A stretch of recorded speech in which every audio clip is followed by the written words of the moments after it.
Welcome back to another episode of What's Your Story here on Horror Fiend TV. As you can see, we have a guest.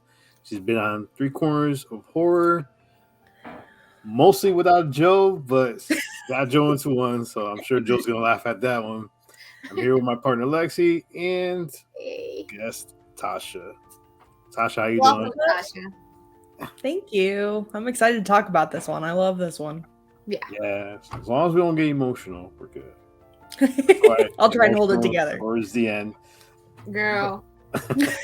You're choir preacher. Or is it the other way around? I'm drunk, guys. Sorry.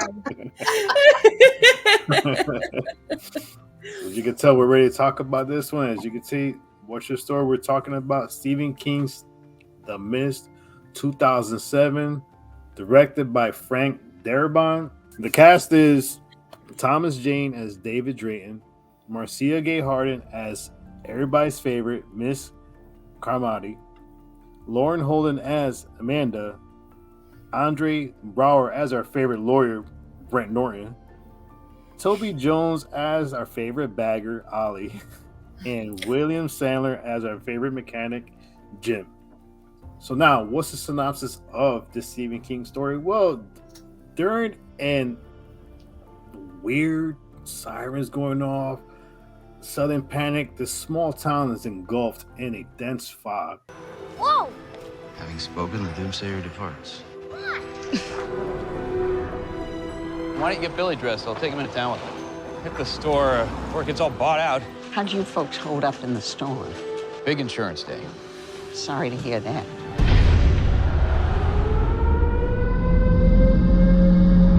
What's going on? It's death. Now, we are fans of story-based horror movies. Majority of the movies that we've watched that we enjoy, the environment is a big factor in these movies. Whether it's a farmland, whether it's a house that's haunted, whether it's basically freaking ocean anywhere. But or an imaginary friend. Imaginary friend. But yeah, environment plays such a factor. Now, the fact that we have these folk that find themselves stuck in a grocery store looking for answers as what's going on outside, I think it's a good setup for a great story. But the question I have for you guys is, what did you find scarier in this? The monsters that were in the mist or the monsters that were actually inside of the grocery store? Start with you, Tasha. Inside, man. I would rather take my chances outside with this bunch. Like they make the comment a couple of times when they're out back in the loading docks, like scared people can be convinced to do just about anything.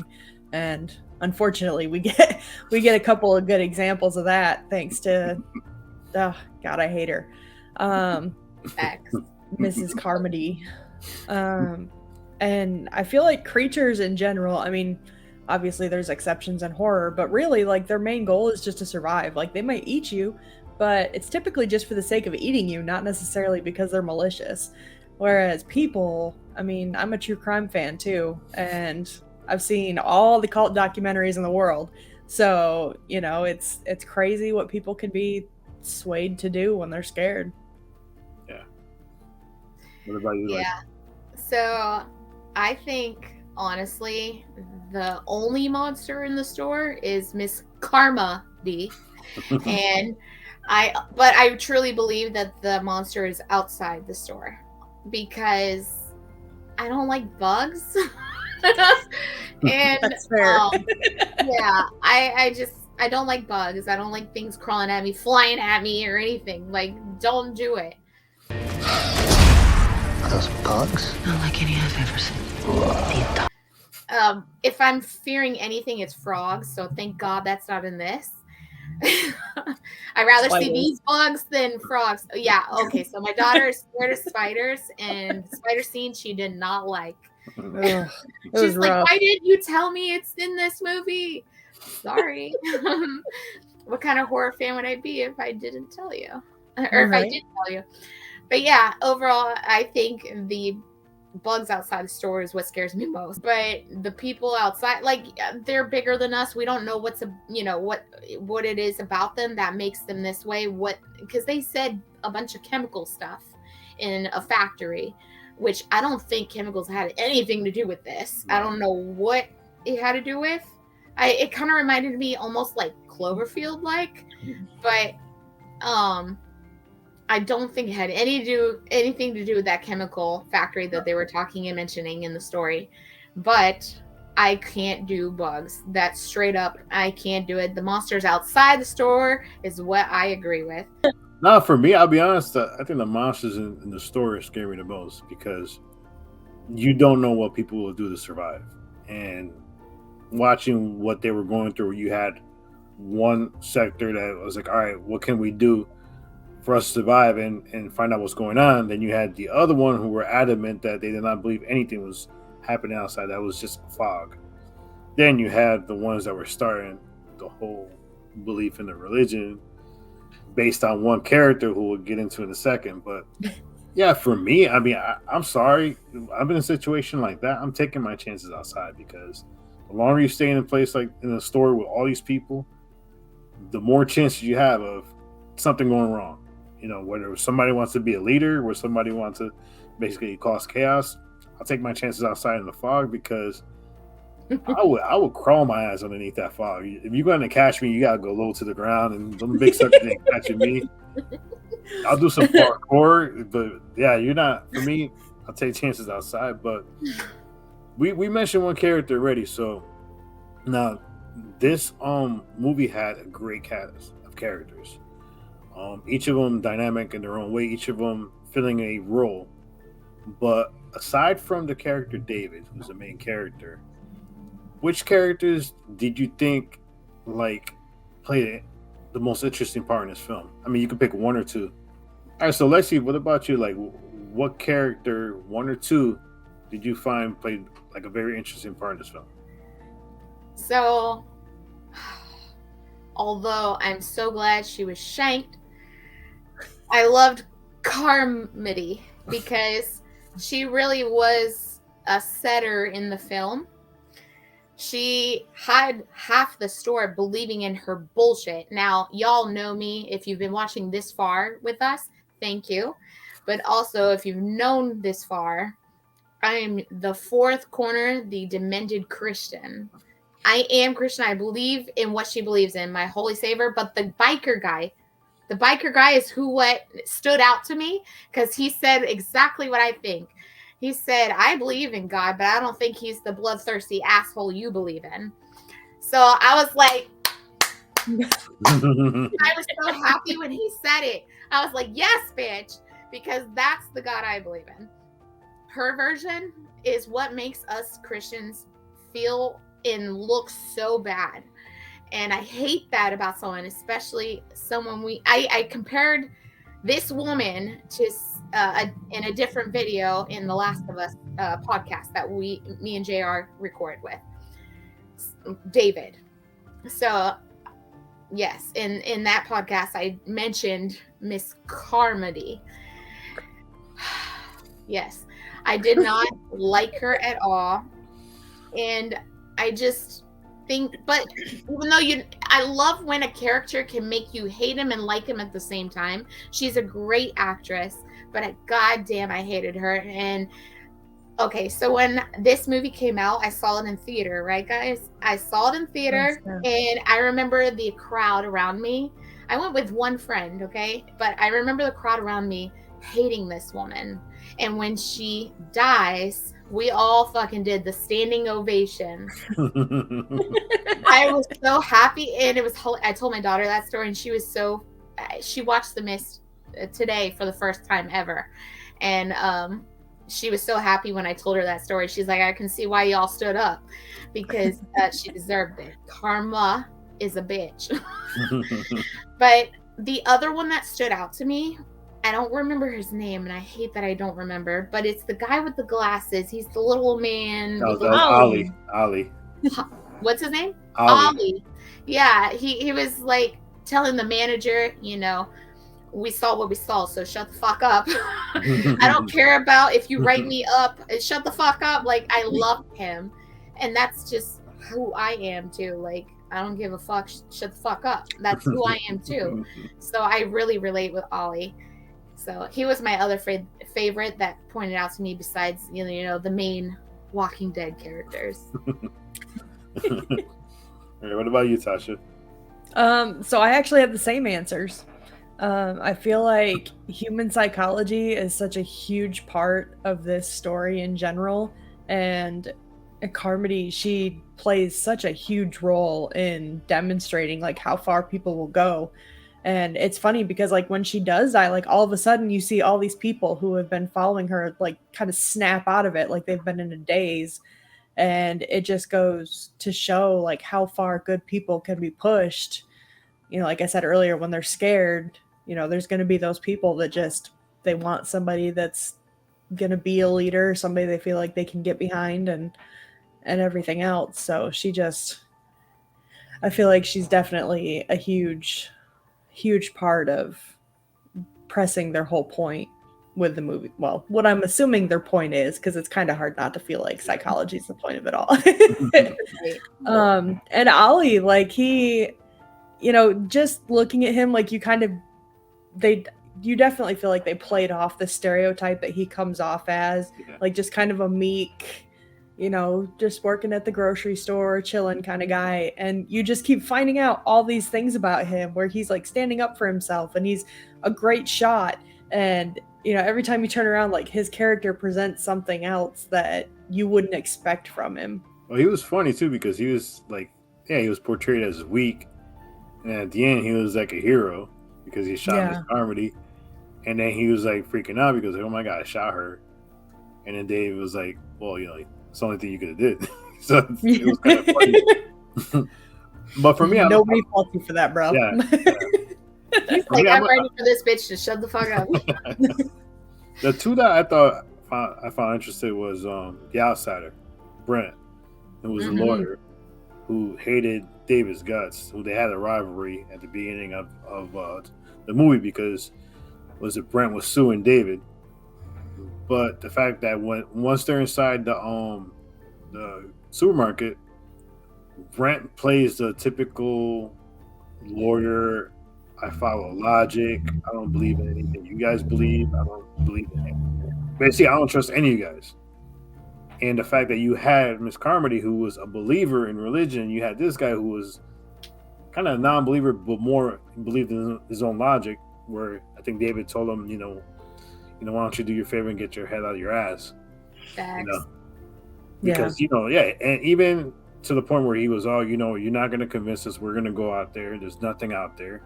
And basically, he killed off a bunch of people because, you know, he didn't want to believe anything. I mean, they even told him, look, we'll show you the bad CGI tentacle that was in the back. Yeah, and he wouldn't go. I was like, what the fuck, man? Oh, this is a joke because you guys all, you know, talk behind my back.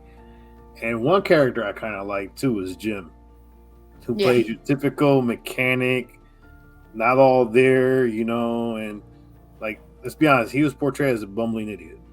That was his character. That's your typical small town, you know, character that every movie has.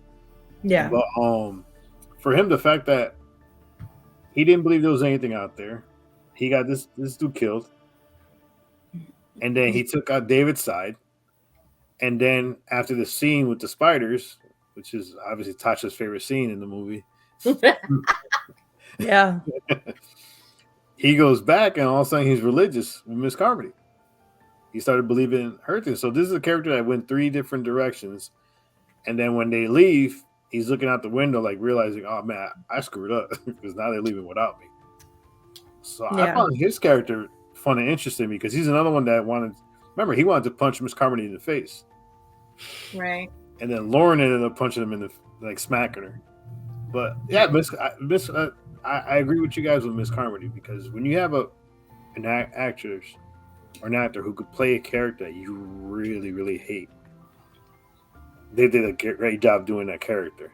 Exactly. Because like we were talking about in The Last of Us with the episode with David, for some reason every post-apocalyptic movie has this They sworn one religious person that I'm going to be a to make leader. us so sad. Yeah, every single movie has it, and to make matters worse, then you got the dumbass people who follow them, where she's like, "Oh, let's sacrifice the boy." I mean, who in their right mind is going to sacrifice a kid? You know, Right. but, and there's one scene I want to talk about real quick. What you guys think about this scene when the locusts go into the building, and one flies to her and basically stops, and then turns around and leaves.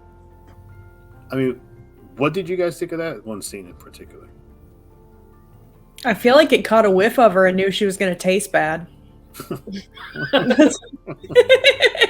It was like, I don't want any part of this, bitch. that is facts as fuck. I feel I like agree. because most everybody else was like running around panicking, and she just froze. So I don't know if maybe she didn't present as a threat at that point, or how it was interpreting that. But I'm guessing it was probably because she just kind of stood there and didn't really do anything to scare it. See, I would love to be in a supermarket with her, because I would mess for her so much, just to because I mean, think about it though. She predicted everything in a way. Mhm. They're gonna come back at nighttime. They came back at nighttime. One person died. So she predicted everything. But yeah, her character was definitely. I don't know. I kind of liked her because she was freaking crazy as shit.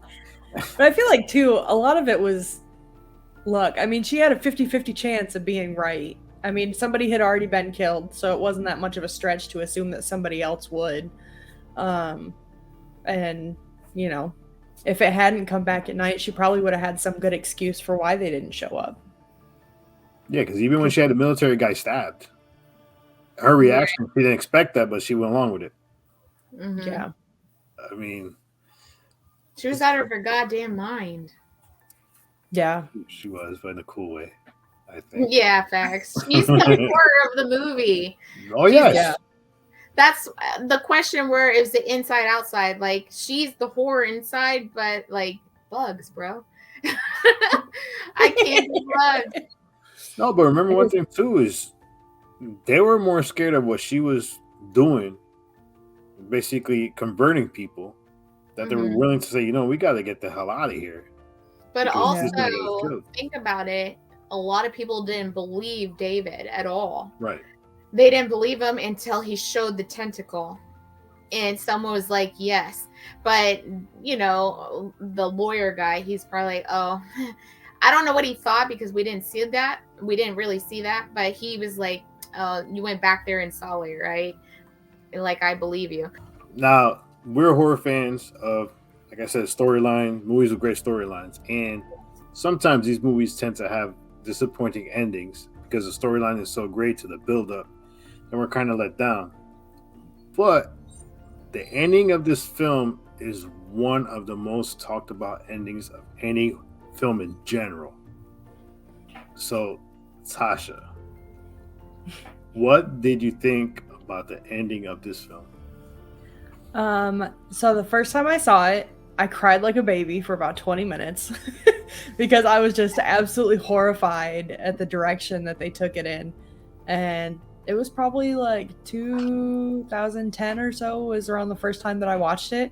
And even though it's one of the movies that I consider like one of my most influential horror movies, today was only the second time I've seen it, because the movie just stuck with me so well. I mean, even watching it today for the first time in like 13 years, none of it felt new. Like, I remembered everything because it just left such a lasting impression. And I've gotten to appreciate, usually I hate any kind of ending that is like sad, ambiguous, anything like that. But the actors all do an excellent job in terms of emotion, and it makes it easy for you to imagine being in that situation, which then kind of leads you down the rabbit hole of what would I do in that situation. And I mean, that conversation can go on forever, because if you dissect like every little factor that's involved, I mean, the conversation is constantly changing. And then it kind of leads you into all the, well, what does he do afterwards? Like, what would I do afterwards in that situation? And it just keeps going and going and going and going. And it's just endless opportunity for everything. The ending It's stops brilliant. with him, Yeah. right? So Mhm. you're right. We don't know what's beyond him. No. So before I ask Lexi, I'll just summarize what happened at the end. So what happens at the end is David finally leads the group out, and there's 5 people in the car, including him, Amanda, his son, and I forgot the other 2 people in the back. It was an older guy and an older woman. Yes, I remember she had the glasses. She was very cool. Another character we could talk about, but yeah. So they ran out of gas. Keys. Yeah. Yes. Yes. It was awesome.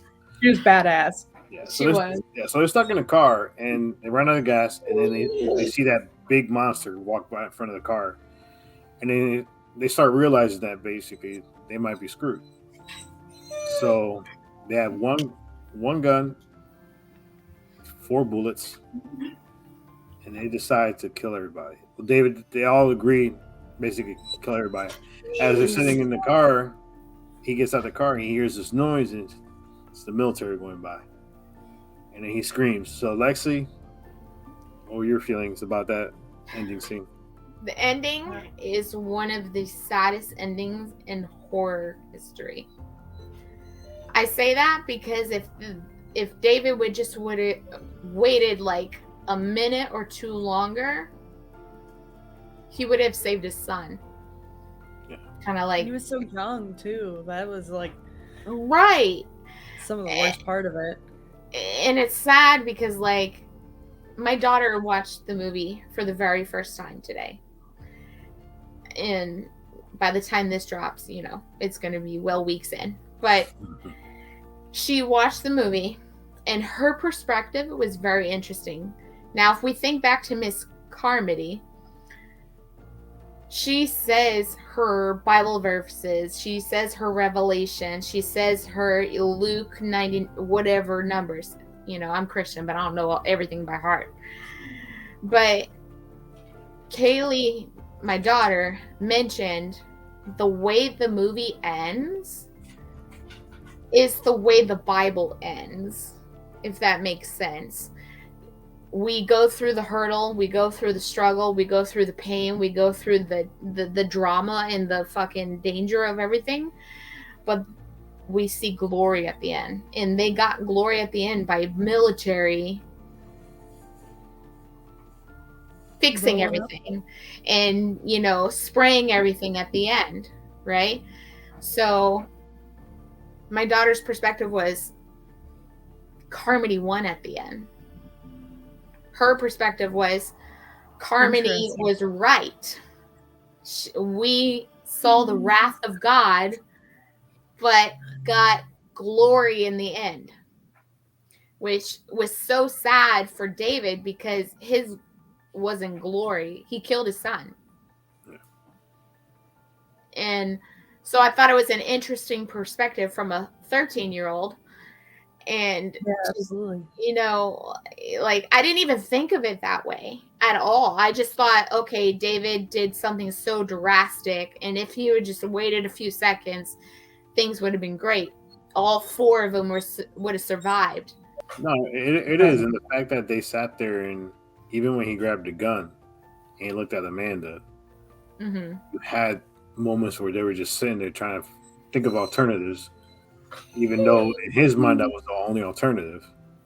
And the fact that every adult in the car agreed to it, like, I'm sorry, man, we're stuck somewhere, and Dave was like, all right, this is the option. I got just 5 bullets, just 4 bullets. I'll kill all you guys, and then whatever happens to me happens to me.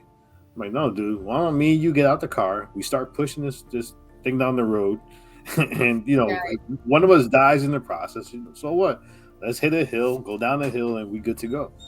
But for me, yeah, I mean, it's definitely sad ending. The fact that, and I've never seen an ending like this. Now, we talked about Mama, where, a child basically lost her life, and they allow her to basically get taken. Yeah. This one's almost the same thing. It's like, a child lost his life, and it was allowed to be taken. But the fact is that when you hear the sounds, you see the tanks. I mean, that scene where he just starts screaming, and it's in slow motion, and you really feel the pain. And the fact it was I cried. so brutal. Very brutal. And the thing is, as he's going on his knees and he's screaming, he sees all these cars go by of survivors. So I think even at that point, he was like, Jesus, did I screw up? What would have happened if he would have stood at the supermarket and not even taken a drive? I mean, granted, he would probably lost his son, but then again, they shot him as comedy, so I think everybody else would have been like, you know what, we done with that religious stuff. We're just gonna do whatever we can to survive together. But I think that was a double-edged sword in that one, because not only did he take his life, he's suffering, but then the fact that he sees all these survivors, and I don't know if anybody that survived was in the supermarket. That's the one thing they didn't show. That would have been crazy if they would have showed Jim in the back of one of the trucks and going by and be like, hey, but yeah, definitely a very sad, well done ending. All right, so we talked about the ending, so let's just jump right into the rating on this. Now, it's a story-driven movie for sure. So, Tasha, how would you rate the story in this film, and did it work? I'd give it a 5. I think the overall scheme of it, of course, with all the human nature commentary and everything else, was fantastic. The twists and turns that you don't see coming, like you said, there's so much that's just straight up shocking in this movie, and you just don't see it coming. And right down to like little details, like the fact when they're in the supermarket and the guy, I think it was Ollie, was like, there's a plate glass window like in the entire wall. So they have to face like legit issues and figure out how to solve like things that you don't necessarily think about or don't get brought to light as being a major point in other movies. Yeah. So I think from the top to the bottom, they were so thorough and just so great with how they pulled everything off. Lexi? Yeah, I agree. Ollie, my homie. Like, he was legit in the whole entire story. He was from the beginning to end in little small pieces and big pieces, from finding out the secret in the back where the generator is to being the person that takes down Carmody. I'm going to keep calling her Carmody. But I loved Ollie the most because he was just so strong throughout the whole movie. But overall, as a story, I rate this as a 5 because the entire story from beginning to end is spot on, even though the ending is just heart-wrenching. And if you're going to watch this movie, take it with your heart, like, honestly. Like we said before, if that guy just would have waited a few seconds, none of that would have went down. But sometimes endings have to be that way. Yeah. And if you haven't seen Mama, that's another movie that is like this. And it is definitely in second place of being one of the saddest endings in horror film history. And this movie, The Mist, is number 1. So take it with a grain of salt when you go into watching this movie. If I had to nitpick a little bit, even though it still gives me a 5, I just wanted to learn a little more what's going on with this. Where is it coming from? It's not this chemical factory that they keep mentioning. It's not that. I mean, if you logically think, maybe I'm wrong, but like if you logically think about it, there's no way a chemical-based place can create bugs. Yeah. You know what I mean? Like, is it alien? Is it Cloverfield-like? Like, what is it? I need to know that answer. But although I need those questions answered, I still give it a 5. Although I feel I have questions. Is it Cloverfield-like? I know definitely in the novella, or I think it's been turned into a full-length book now, it kind of leans more towards like the military ended up opening a portal into another dimension with all the experiments they were running and stuff. But I can't remember if they allude to that much in the movie or They not. did when the kid that was the military kid was in the back. He started talking about other dimensions and stuff like that. And then that's when Miss Carmody started saying, "This is what happens when you mess with things that you shouldn't be messing with." And this is you brought this upon us, and that's what caused them to get basically killed. Was they blamed him for it because he knew everything that was going on, And then you had the older guy in the beginning who was a conspiracy theorist type that kind of mentioned something about they're always doing stuff in that military base that we don't know about. So, I mean, for me, I'm gonna give it I'll give it 5 too. Like there was, yes. I think if you was to put for me what this was about, it was about decisions and repercussions. Everybody who made a decision in this movie, the repercussions weren't always the greatest. You have hard for JR to give a 5. Yeah, it is very hard. Like you have Brent make the decision, I'm gonna lead a group out there, and the repercussions, they all got killed. You have Miss Carmody, I'm gonna basically, push the religion on everybody. This is an act of God. This is God's wrath. Repercussions, she gets herself killed. David, she does. Yes, yeah, David, same thing. We got to get out of here. I'm gonna leave everybody out of here. We're able to get out of here, and then they run out of gas, and then he ends up killing everybody in the car except for us. So every decision has some serious repercussions, and I think that was one of the hidden things that was in this movie, which made the storyline work perfectly because of that. Now, we talked a lot about characters, so this is a big cast, a lot of interesting characters. So Tasha, how do you rate the characters in this one? I give that a 5 too. There's so many people from like all across the spectrum of human personality, and they all play such crazy roles in it. I mean, even Jim, like you said, he's a perfect example of how people who are scared can be swayed into different things because he follows like every different group at some point.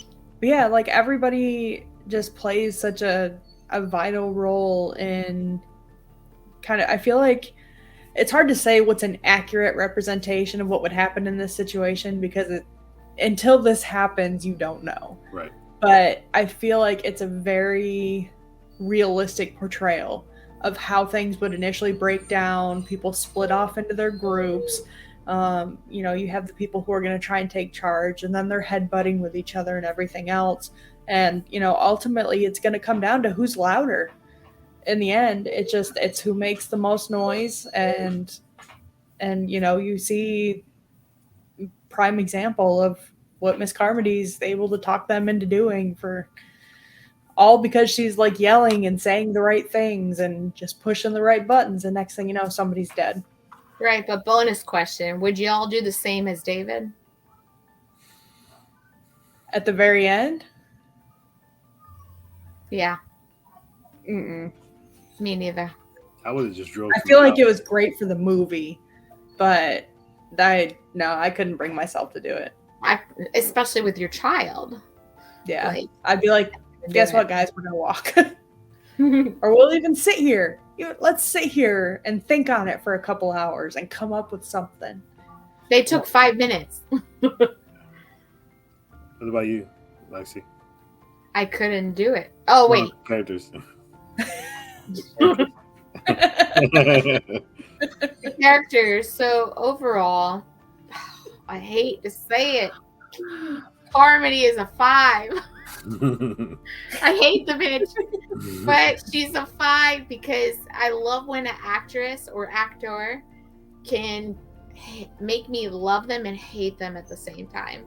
But for Carmody herself, she portrayed herself the best in the movie. Sorry, but she did.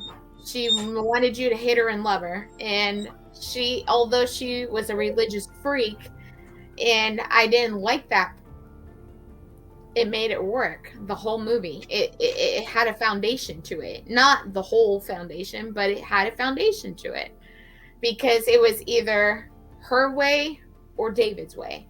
Yeah. So I liked that there was a division between the town. Now, David, obviously a 5. He was great in the entire movie. I liked the part where they're in the back with the generator and nobody believed him at all until they saw it for themselves with the tentacles. Yeah. And so I loved that from beginning to end, he stayed true to himself. As far as other characters, Ollie, he's my friend. Ollie is my friend. I swear to God. He was one of the best ones that was kind of behind the scenes, but in the scenes, but behind the scenes, behind the scenes. And, he, killing off Carmody. That's the best part. But Ollie had a point of his reasoning of what he believed in. Especially when he was talking with his manager. Well, you can write me all the fuck you want. Write me up all the fuck you want, but shut the fuck up. Yeah. He was a scaredy cat, a shy person. He didn't usually speak for himself, but in this film, he spoke for himself. He stood for himself. He manned up. He had the balls, and I loved him. 5. He was awesome. I think what I like about it is that this is a small town. You actually believed all these people live in this small town. And remember one thing about Miss Carmody, and Ali said it. Oh, never mind her. She's a crazy person. Everybody knows she's a crazy person.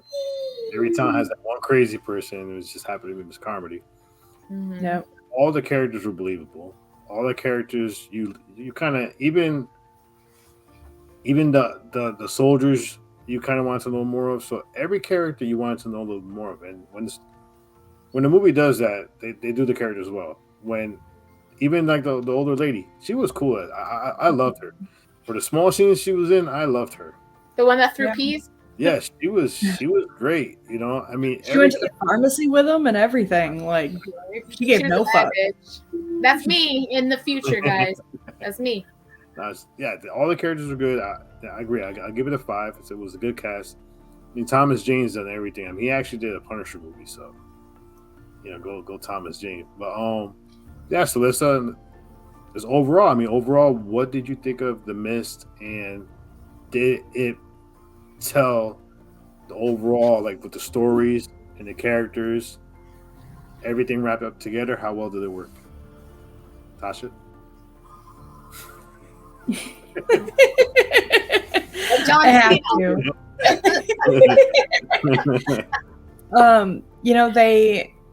I feel like they used just the right amount of detail where it was needed, and they left things ambiguous where they were best left ambiguous. Yeah. And it's hard for me to say because I historically have been that person who wants everything tied up neatly with a bow and put under the Christmas tree. So it's difficult for me to kind of accept and admit that. But, like we keep coming back to, if you ask somebody what one of the most shocking, traumatizing endings is for a movie, 9 times out of 10, it's going to be this one for people who have seen it. So it just, everything overall, and there's so many different, you can sit there and just watch it for what it is and enjoy it just as much if you're going to sit there and dissect it and kind of dig deeper into things. Either way, you're still getting a great movie. So they're just the things that they took care with, and like I said, some of the things that they left a little more ambiguous, I think, was just the right amount to exacerbate, I guess, the amount of horror that's there. The first thing for me is always, here's David, who's just killed everybody, and now he's basically rescued. So what does he do with his life from here? How does he cope with what he's just done? Does he tell everybody what he just did? Like, it's just one of those things that just opens up so many questions, and you can just write an entire story in your head when it comes to what you'd like to know about it and all the what ifs. I see. Yeah, I completely agree with that. But with David especially, he progressed the most because He had to protect his son. He had to deal with the townsmen people. He had to deal with Carmody. He had to deal with the people that turned to Carmody. And the fact that no one believed him in the whole generator scene. Yeah. I also felt for him when he saw that his wife was dead at the end. That is, I think, what made his decision near the end. I could be wrong, but that's how I viewed it, was the fact that this decision to basically off everyone and himself was because what he saw with his wife. There's no way out of this situation. But like I said, if he would have just waited a few seconds later. Overall, I give this whole entire thing a 5 still. Because every character portrayed themselves very well. Whether it was Carmody, whether it was the military, whether it was the lawyer, or Ollie, or all the Walking Dead casts. Amanda, what's her name? Andrea in The Walking Dead.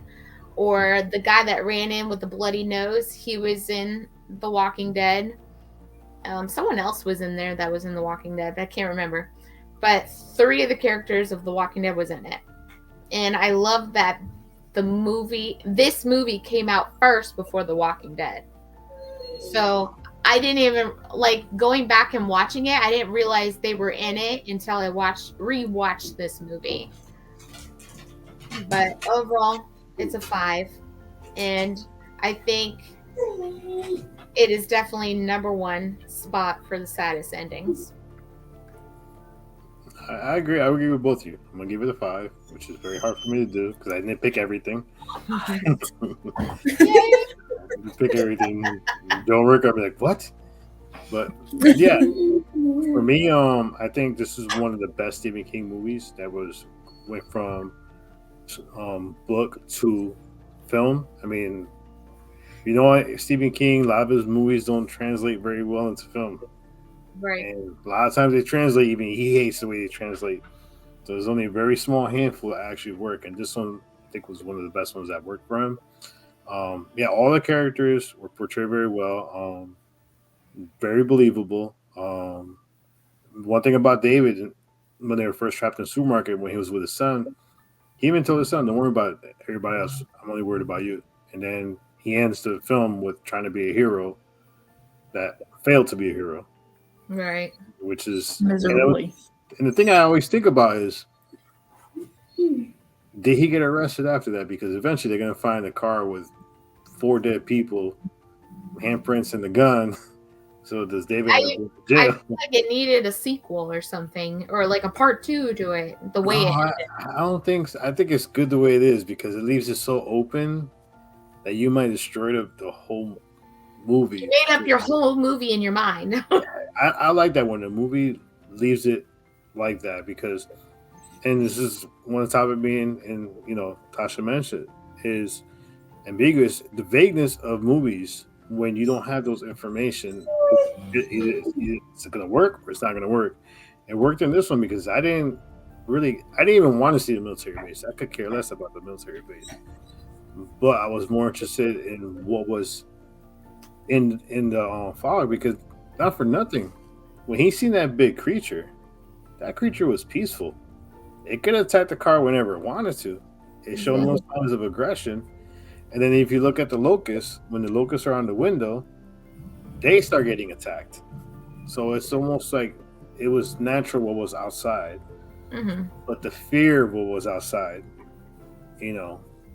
drove this movie. But at the same time, with the fear of what was at the inside in the supermarket, because I would have been taken off. If I was David, I would have been like, we're going to get a car. We're going to go back to my house. We're going to board everything up. And we're going to wait it out. But now, Tasha's here with us. Now, Tasha's been working on some things. And Tasha, let everybody know what exactly you're working on with this thing called the Sinister Scoop. So I had started doing book reviews and author interviews on my own blog last summer.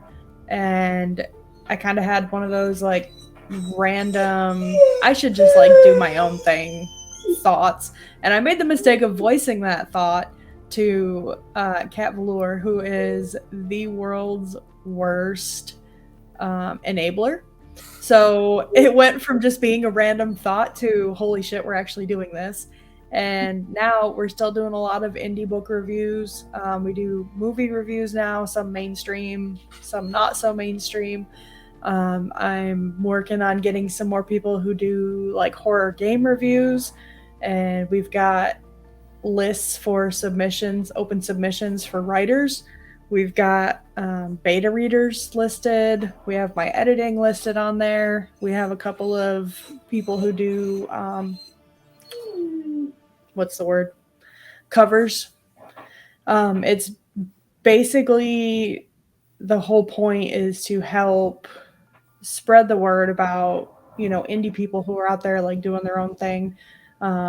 Like for this, like at some point I'm going to post a review for The Mist. So when I do that, I'm going to go through and, you know, the horror podcasts that I listen to, if any of them have an episode on The Mist, I'm going to link that. You know, I would link this video, like, you know, all these people that have their channels, like doing their own thing. Like I want people to be able to find them more and, you know, kind of boost awareness for stuff like that too. So it's basically like a giant chaotic jumble of everything. But it's been a blast so far. So, and, you know, we don't have like a set staff. It's, you know, anytime anybody feels like something left enough of an impression that they want to write about it, like send it over and send me the links.